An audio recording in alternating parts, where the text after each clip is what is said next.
Ya, ini video nomor 2 ya, di folder yang sama ya. Cuman ini tema untuk video nomor 2 saya ganti menjadi agama Yahudi. Tapi foldernya tetap sama, ASA itu, agama salah arti ya. Tanggal ini semua ada. Sebelumnya nih saya juga baru sadar ini video, kalau tangan saya goyang cepet, dia agak goyang, agak buram-buram. Sorry deh, saya gaptek urusan beginian ya. Nah, jadi begini, kalau kita sudah bicara seorang sosok ya, sosok yang beras Yahudi atau suku Yahudi, maka itu sudah melekat segalanya di dalam diri individu orang-orang Yahudi ya.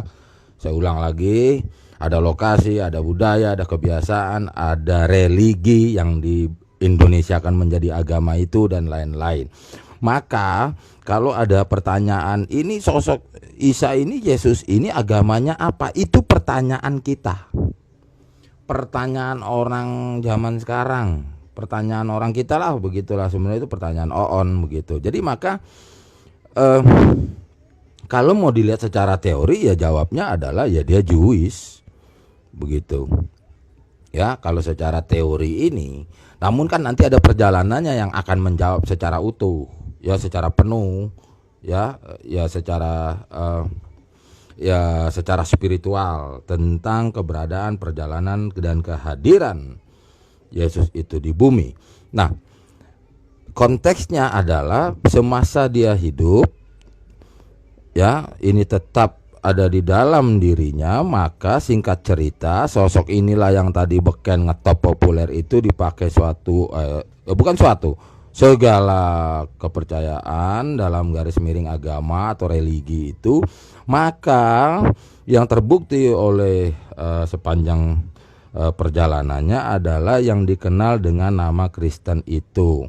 Oke, awalnya yang nggak gini-gini amat ya. Awalnya ingat dulu ya, penyebaran itu kan makan waktu ya, puluhan tahun, ratusan tahun ya kan. Nggak ada telepon, nggak ada mobil, nggak ada pesawat terbang, nggak ada apa gitu loh, penyebaran ke seluruh pelosok penjuru dunia itu ya. Jangan kayak sekarang dong mikirnya, ada WA tinggal menghasut 1 detik, dalam detik yang sama di seberang sana juga udah terhasut ya. Beda dong ya. Nah ya, awalnya ini ya follower, believer ya, orang para pengikutnya, para apa itu, follower, believer, orang yang percaya kepada dia. Karena nanti konteksnya adalah Yesus yang bertumbuh dari bayi, dari apa ya, sekarang ini yang di ini ya, hari lahirnya Yesus itu ada dicanangkan ya, diseremonialkan, jatuhnya dalam kalender Gregorian. Nah, tuh siapa yang baru ikut video ini ingat ya, bukan berarti harus pada musim salju apa segala itu, nanti dah capek dah ya ngomong-ngomong dangkal. Nah, jadi setelah terlahirnya ternyata lambat laun, hari demi hari di dalam konteks ibadah Yahudi ini, sosok ini agak gitu, agak unik, agak berbeda, bahwa kelahiran Yesus ini ternyata dipenuhi oleh janji-janji Yehova ya, digenapi di dalam dirinya, yang dimana janji-janji Yehova itu yang sudah tercantum di kitabnya agama Yahudi gitu loh, di kitab sucinya, di bukunya, tuh buku tuntunan hidupnya ya.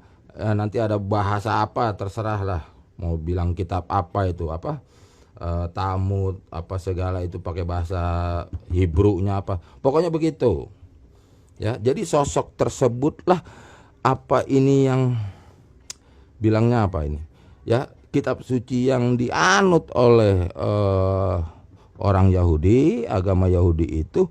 Loh, kok banyak saksi hari demi hari lah begitu ya, ibarat bahasanya ya, lambat laun lah begitu, di sosok Yesus itu perwujudan daripada apa yang dikatakan di dalam kitab sucinya itu. Perjalanan kehidupannya Yesus itu ya, tuh lihat perjalanannya sampai sehari ini 2020, sampai hari masa depan nanti kita bahas, kok bisa tahu masa depan gitu ya.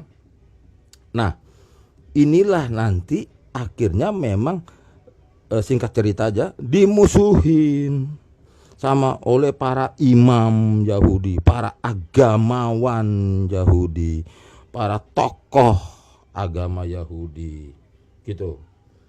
Dimusuhin, dibilang ini kehadirannya waduh bikin kacau, bikin apa segala kultur daripada segala inian kejahudian gitu ya.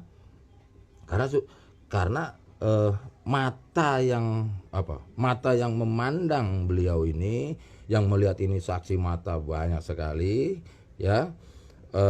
Perwujudan pernyataan daripada kitab suci yang menjadi tuntunan atau ya pokoknya begitulah ya, kitab suci umat beragama ini, ada sosok ini.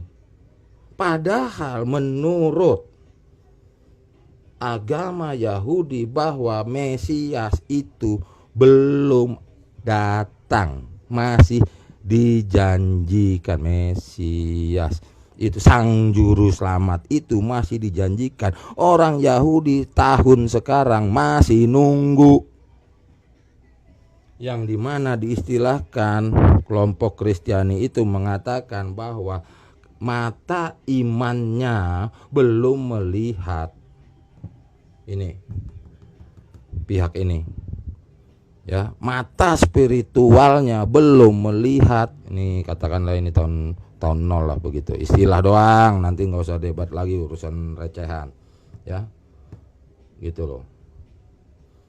Ini saling silang pandangan di situ. Apakah Yesus ini membawakan agama? Tidak, nggak ada urusannya. Nggak ada urusannya dengan nama Kristen, dengan nama semuanya lah ya. Kasih nama apalah, nama agama apapun, tidak ada urusannya. Karena beliau ini ya, Sang Yesus ini nggak ada urusannya gitu-gituan. Dia itu adalah perwujudan secara real di bumi ini atas uraian-uraian yang ada di kitab suci orang yang beragama Jewish itu. Nah, saya singkat aja. Setelah itu maka tadi yang kita pernah singgung tentang komunitas-komunitas manusia, kelompok-kelompok manusia di luar darah Yahudi, di luar etnis Yahudi. Ya nanti kapan kita bahas bahwa di tanah Israel itu banyak suku-suku juga di dalam, tamu gitu ya. Apalagi yang paling ngetop kan orang Romawi kan datang sini entah menjajah secara kemiliteran dia yang kuasai, secara ilmu pengetahuan para filosof dari Yunani juga datang ke sini kan banyak itu etnis di sana, termasuk ada Ethiopia, apalagi Armenia, segala pokoknya merantau sinilah. Begitu aja cerita dulu ya. Nah, mata spiritualnya melihat akan hal peristiwa itu oleh bayi yang dicanangkan 25 Desember itu di dusun Bethlehem itu gitu. Karena memang pada masa itu semua orang kalau berbicara religi memang menganut ini Jewish itu tadi ya. Jewish itu tadi segala hal masih di dalam konteks tertulis, dijanjikan, diinikan, diitukan gitu loh. Bahwa nanti akan, bahwa ini sebentar lagi, bahwa ini ternyata yaitu itu peristiwa sebelum Masehi ya. Minus gitu ya. Ya sebelum Masehi secara tanggalan udah gitu aja dulu, secara kalender. Itu. Nah, wujud bayi yang lahir di dusun desa Bethlehem itu lah yang mewujudkan secara real di atas bumi ini atas janji-janji petua-petua, catatan, segala hal yang ada di kitab suci itu. Saya potong cerita aja, nanti saya bisa lengkapi aja nanti. Jadi kitab ini oleh pihak, ya ini saya penggal lagi nih historisnya, ya pihak komunitas yang dikatakan adalah Kristen lah begitu ya. Ya nanti kita dalami tentang kenapa disebut Kristen dan lain sebagainya, dan kenapa banyak jenis-jenis Kristen. Inilah yang dimasukkan ke dalam kitab kepercayaannya, kitab agamanya pihak ini. Maka dari itu dikatakan kitab suci, atau kalau di sini ada itu kitab cetakan lama itu nulisnya Bibel. Apa itu sebenarnya dari Jerman itu istilah. Ya kan, Bibel, Bible Inggrisnya, Alkitab ya kan, di Indonesiakannya. Nah, ini isinya ada kitabnya orang Jewish itu yang diistilahkan dengan Perjanjian Lama. Nah, saya masih agak kurang sreg menggunakan terjemahan Indonesianya menjadi perjanjian. Ini bukan kontroversi ya, ini susah. Nanti saya cerita tentang percetakan LAI, Lembaga Alkitab Indonesia, yang di bawah naungan Departemen Agama. Itu ada intervensi nanti.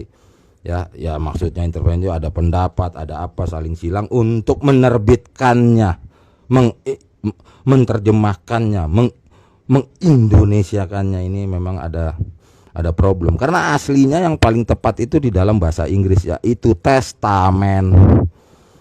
Ya, testamen.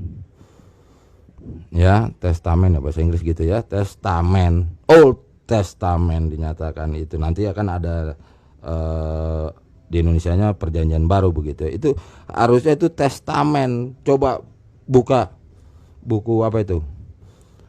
Buku terjemahan ya. Nggak gini sebetulnya. Ini nanti jatuhnya di agreement gitu. Kalau di Inggris ini jadi agreement gitu loh. Mestinya kan pernyataan gitu. Jadi ya nanti aja deh ya, kita ini lagi ini. Jadi memang bukan apa-apa ya, kalau seandainya mau memahami dari awalnya, gampang aja kita terima kekacau balauan ini. Tapi orang-orang kan berangkatnya langsung dari beginiannya aja gitu loh, begininya aja, gini-giniannya dia nggak tahu. Ya gitu deh, jadi kacau, kedepannya jadi kacau gitu ya. Terpaksa deh saya pakai terjemahan Indonesia yang kayak gini dah begitu loh, Perjanjian Lama katanya. Ya kan, padahal ini yang lebih tepat kalau mau membahas tentang historisnya, perjalanan kisah-kisahnya di dalam bahasa Inggris lebih tepat. Saya cut dulu ya, ini video nomor 2.